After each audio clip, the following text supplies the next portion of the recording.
everyone, so I'm back again for another video. I hope the lighting's okay because I only have one working bulb in my fan right now. I have to go get another one. I went to the library today to pick up A Slice of Cherry for my daughter to read because she likes disturbing books and didn't realize I had 12 books on hold.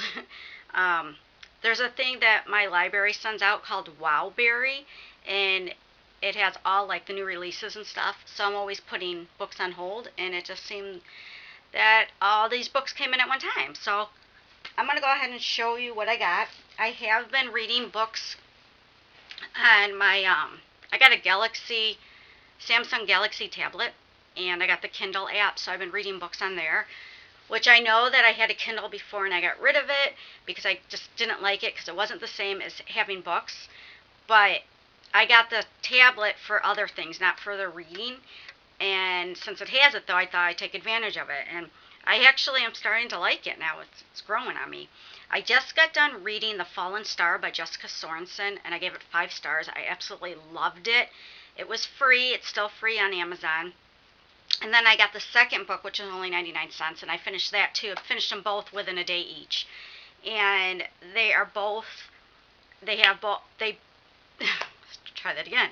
They have a vampire in it, a witch, foreseers, fairies, mystical creatures and that, and it's really good, and it reminds me of the Paranormalcy series.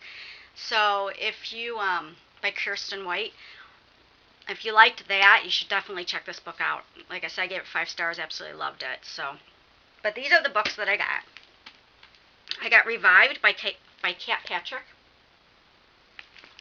And I'll go ahead and read a little bit on the inside for you. Having been brought back from the dead repeatedly by a top-secret government superdrug called Revive, and forced to move so the public does not learn the truth, 15-year-old Daisy meets people worth living for and begins to question the heavy-handed government controls she has dealt with for 11 years. So that sounds really good. I think I'm going to start that one next.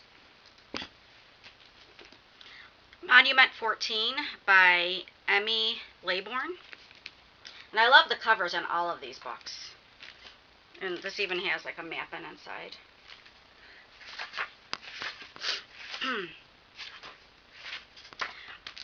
Your mother hollers that you're going to miss the bus. She can see it coming down the street. You don't stop and hug her and tell her you love her. You don't thank her for being a good, kind, patient mother. Of course not. You launch yourself down the stairs and make a run for the corner.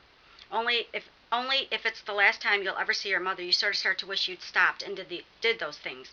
Maybe even missed the bus. But the bus was barreling down our street, so I ran. 14 kids, 1 superstore, a million things that go wrong.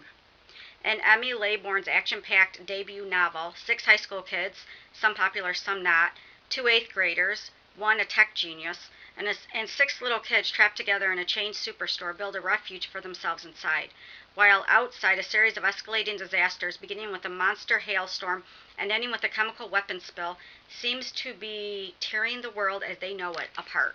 I love anything that has to do with end of the world and stuff, even though I'm terrified of it. The Lost Code, Book 1 of the Atlanteans by Kevin Emerson.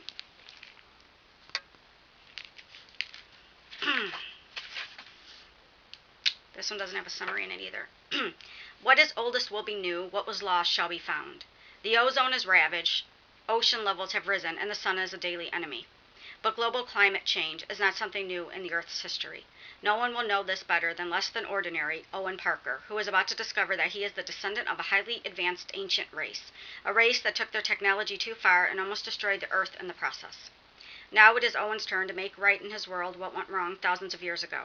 If Owen can unlock the lost code in his very genes, he may rediscover the forgotten knowledge of his ancestry, and that less than ordinary can evolve into extraordinary. Susan Colasanti, Keep Holding On. Now, I don't really read her books because I feel like they're just too girly for me, but this one doesn't seem like that. Bullied at school and neglected by her poor, self-absorbed single mother at home, high school junior Noelle finally reaches the breaking point after a classmate commits suicide. So that sounds good. I'm sorry I'm going through these so fast, but I have so many books. One Moment by Christina McBride. Rising high school senior Maggie remembers little about the accidental death of her boyfriend Joey, but as she slowly begins to recall that day at the gorge with her longtime friends, she realizes he was keeping some terrible secrets. Unraveling by Elizabeth Norris.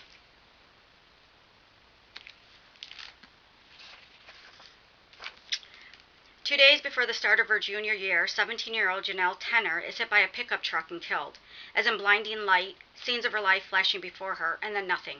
Except the next thing she knows, she's opening her eyes to find Ben Michaels, a loner from her high school whom Janelle has never talked to, leaning over her.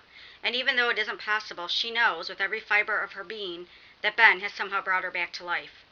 But her revival and Ben's possible role in it is only the first of the puzzles that Janelle must solve. While snooping in her FBI agent father's files for clues about her accident, she uncovers a clock that seems to be counting down to something. But to what? Shift by M. Bailey.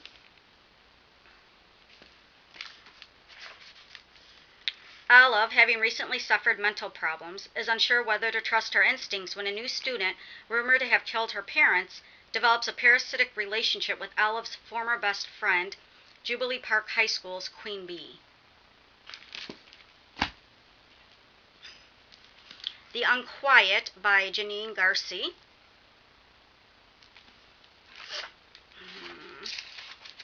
Some of these don't have summaries.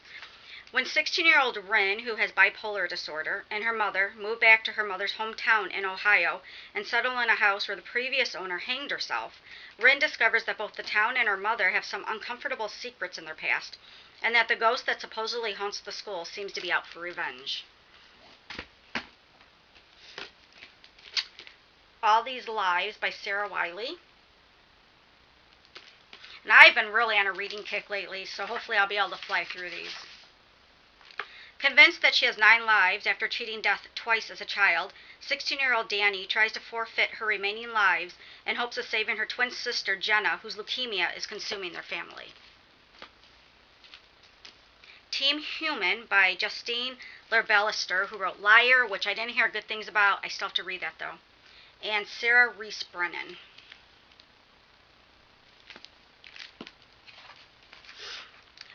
Residing in New Whitby, Maine, a town founded by vampires trying to escape persecution, Mel finds her negative attitudes challenged when her best friend falls in love with a vampire. Another friend's father runs off with one, and she herself is attracted to someone who tries to pass himself off as one. And it says, friends don't let friends date vampires. And then the last one is Miracle by Elizabeth Scott. And I don't know if this one had a summary. Yeah, it does. Rising senior and star soccer player Megan Hathaway, unable to remember the plane crash of which she was the sole survivor, feels like an empty shell and loses all interest in her life and her friends. But unlikely friends help her face life as a miracle. So those are all the books I have. I also have books on my Kindle app that I have to read. Hold on. This is my Samsung Galaxy tablet that I got. Let me see what I have on here. It comes up. I read Anna Dressed in Blood. Krista from Cubicle Blindness sent that to me, so thank you very much. I enjoyed that one. The Fallen Star I read. Hollow Land by Amanda Hocking. I just finished 2, which was really good. And I still put reviews up on Goodreads. Sometimes they're really quick, sometimes they're just star ratings. But I have Marked by Kim Richardson. I have Sleeping Roses by Rochelle Workman. Until Next Time by Amy Lignor. And yeah, that's all I have right now on here. So that's it. Hopefully I'll be doing reviews on here. Don't hold your breath, because I'm going through a lot of crap in my personal life. So yeah, let's just hope that gets better. And people that do pray, if you can pray for me, please, for my personal life to please get better. Please, because I could use all the prayers that are out there. Thank you guys so much. Bye.